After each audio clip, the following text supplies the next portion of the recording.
Merhaba arkadaşlar, Papatya Örgü Dünyası YouTube kanalıma hoş geldiniz. Bugün sizlerle motif birleştirme videosu çekeceğiz. Bu motifi daha önceki videolarımda yayınlamıştım ve sizler de çok beğenmiştiniz. Ben bu motifi takipçilerimden birinin gönderdiği resimden çıkararak uyarladım. Birleştirme kısmını ise ben önceden çektiğim kaydırma yöntemli motif birleştirme ile birleştirdiğimde çok hoş olmuştu, güzel olmuştu.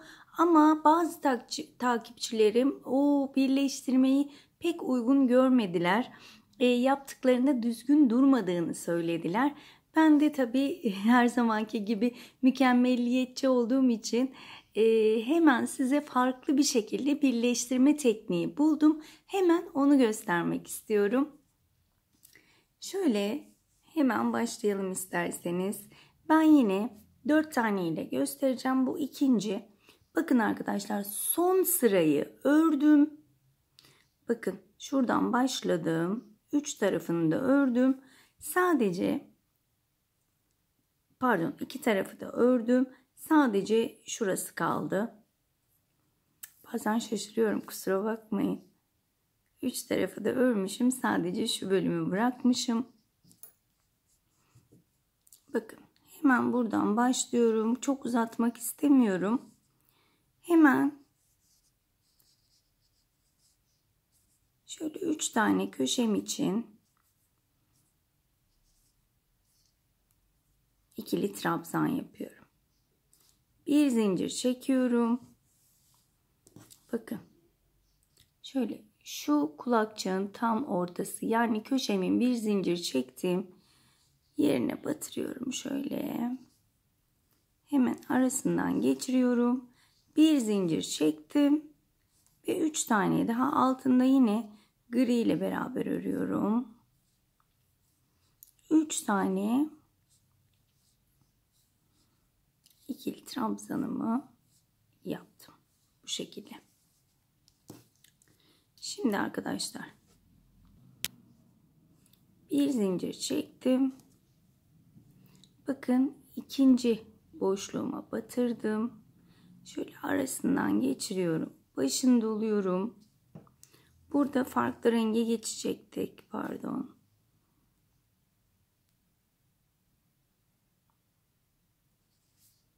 Şöyle gri rengimi alıyorum. İçinden griyi geçiriyorum. Bayağı oldu bunu yaptığımız. O yüzden bazen şaşırıyorum. Bir zincir çektim. Hemen ikinciden geçirdim. Şu şekilde. Ve modelimi yapıyorum. 1 2 üçüncüyü yarım trabzan yapıyorum. Beyaza geçiyorum. Bu şekilde. Bir zincir çektim. Bakın hemen yanındaki boşluğa batırdım. Aradan geçirdim. Ve beyazla devam ediyorum. 2 3 şöyle ikisini bıraktım. Gri ile devam ediyorum. Gri ile birlikte bir zincir çektim. Hemen sıradaki boşluğuma batıyorum. İçinden geçirdim. Ve hemen gri ile bir ikili trabzan, 2 ikili trabzan ve üçüncü yarım trabzan. Beyaza geçtim. Şöyle bakın, en sonuncuya şu şekilde batırdım ve hemen köşeme geldim. Köşemin 3 tane trabzanını yapıyorum. Bir zincir çekiyorum. Hemen son köşeme geldim. İçinden geçirdim. Bir zincir çektim. Hemen burada bakın karşıya batırıyorum. Burada ilk çektiğim zincir var. Tepe noktasına batırıyorum. Kaydırma yöntemiyle şöyle birleştiriyorum. Bir zincir çekiyorum. ipimi kesiyorum. Bakın birleştirme bu şekilde. Umarım bu birleştirmeyi beğenirsiniz. Hemen arkasını zaten saklamayı göstermiştim. O yüzden arkasının saklamasını göstermek istemiyorum şu anda. Gördüğünüz gibi birleştirmemiz oluştu. Hemen diğer modeli alacağım. Bakın bunda da yine 3 köşeyi ördüm. Sadece şu bölümü bıraktım. Çünkü sadece burayı birleştireceğiz. Köşemin yarısını örmüştüm. Bir zincir çekiyorum. Şöyle çevirerek göstermek istiyorum. Bakın.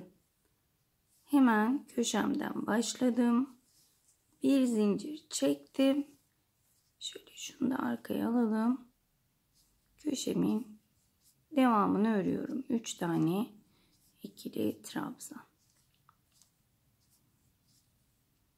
Bir zincir çekiyorum. Bakın hemen yanındaki boşluğa batırdım. Ve hemen önümdeki boşluğa batırıp 3 tane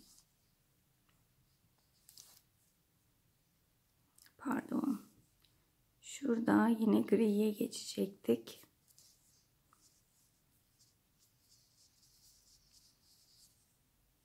Gri'nin içinden geçirdim. Bir zincir. Daha sonra devam ediyorum. Kusura bakmayın ne olur. Şaşırdım bir an. Devam ediyorum gri ile. Zaten önceki videoyu seyredenler bu ip değişimlerini biliyorlar.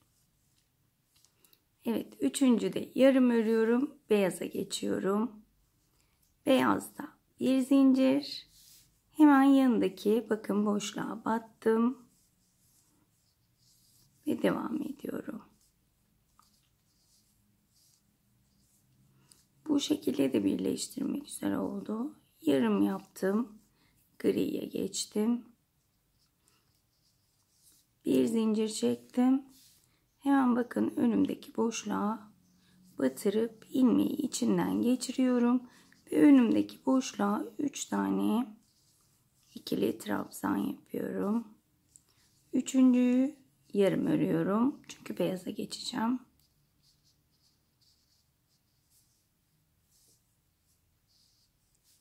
Ve bakın önümdeki son boşluk.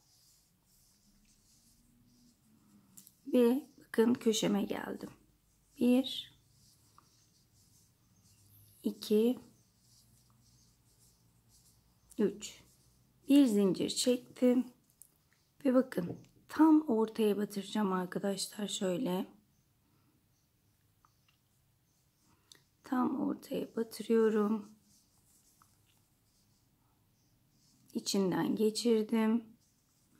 Bir zincir çektim ve ilk çektiğim zincirin tepe noktasına batırıp kaydırma yöntemiyle kapattım. Bir zincir çektim.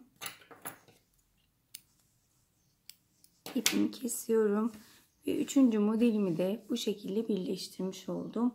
Bu birleştirme vasıtasıyla birleştiğinde de nasıl bir model ortaya çıktığını görmüş olacaksınız. Bakın bu şekilde muazzam bir şekilde birleştirmiş olduk. Şimdi dördüncü modelimizi hemen almak istiyorum. Bakın dördüncü motifin bir duvarını ve bir ve iki duvarını ördüm. 2 duvar boş. 2 köşesi boş. Çünkü gördüğünüz gibi şu şekilde birleştireceğim.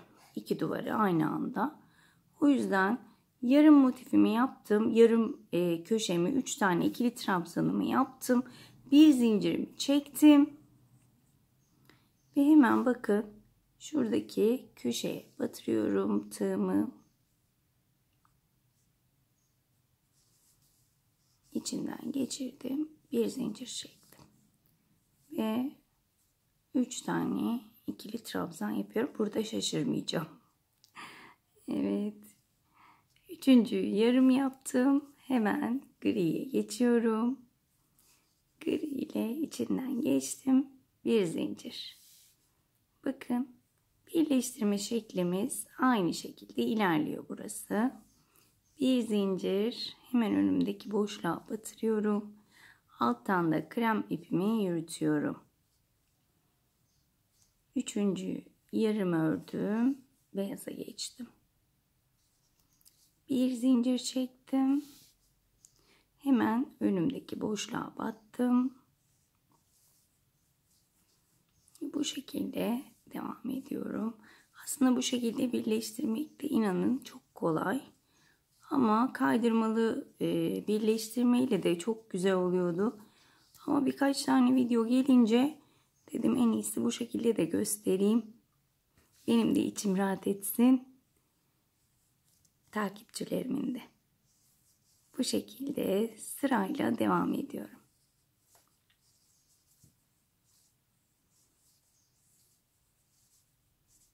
Evet, üçüncüyü yarım yaptım. Beyaza geçtim.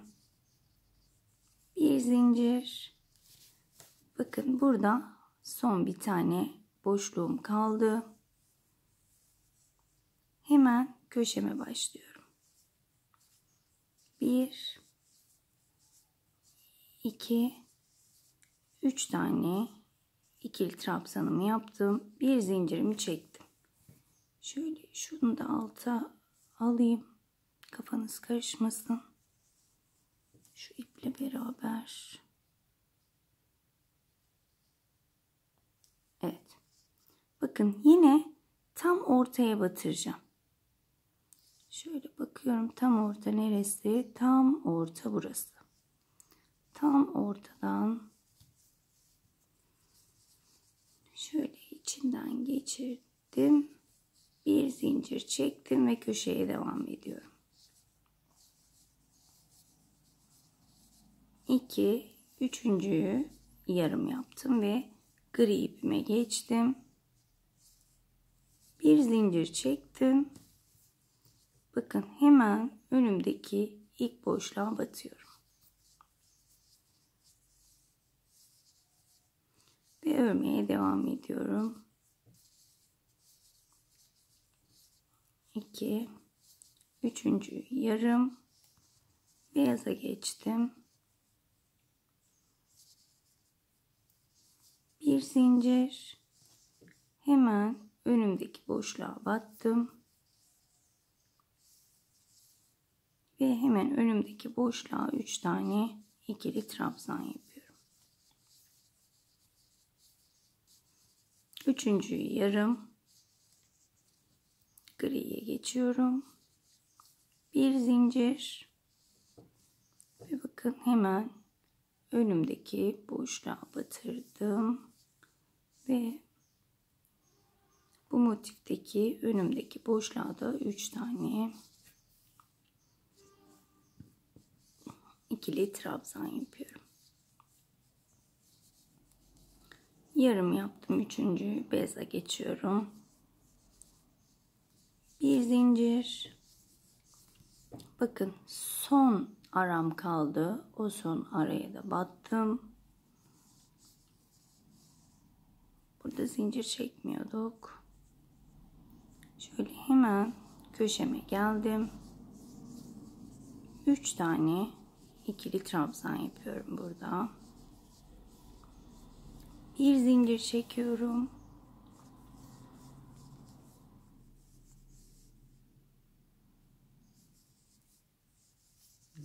En son köşeme batırıyorum. İçinden ilmeği geçiriyorum. Köşelerde sonradan da bir zincir çekiyorum. Ve bakın en son şöyle gri ipimi de bırakıyorum artık. İlk çektiğim zincirin tepe noktasına batırdım. Kaydırma yöntemiyle kapattım. Bir zincir, ipimi kesiyorum. Gördüğünüz gibi birleştirme işlemimiz tamamlandı ve modelimizin güzelliği de ortaya çıktı. Kaydırma yöntemli model çok güzel olduğu için ben çok üstünde durmamıştım ama dediğim gibi mesajlar gelince şu yöntemi de size göstermek istedim. Gördüğünüz gibi bu şekilde birleştirebilirsiniz.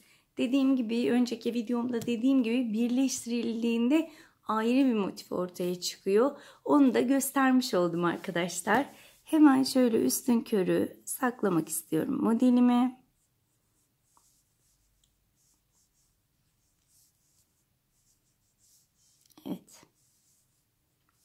Gerçekten çok güzel, çok hoş oldu. Umarım ayrıntılı bir şekilde anlatabilmişimdir. Umarım sizler de anlatımımdan memnun kalmışsınızdır. Şunu da gizleyelim. Daha hoş bir şekilde göstermek istiyorum sizlere. Aynı renklerde ördüm. Modelin birleştiğinde nasıl bir model olduğunu görmeniz için işte şöyle hemen kamerayı biraz uzaklaştırayım. Koton iple örerseniz eğer şöyle uzaktan bir buhar tutuyoruz. Şöyle elimizde düzelttiğimizde daha da hoş oluyor arkadaşlar. Evet arkadaşlar, yine bir videomuzun sonuna geldik. Umarım dediğim gibi anlatımımdan memnun kalmışsınızdır. Bir dahaki modellerde görüşmek dileğiyle. Kendinize çok iyi bakın. Kanalıma abone olmayı unutmayın arkadaşlar. Bunu da geçmeyelim dedim. Kendinize çok iyi bakın. Hoşça kalın.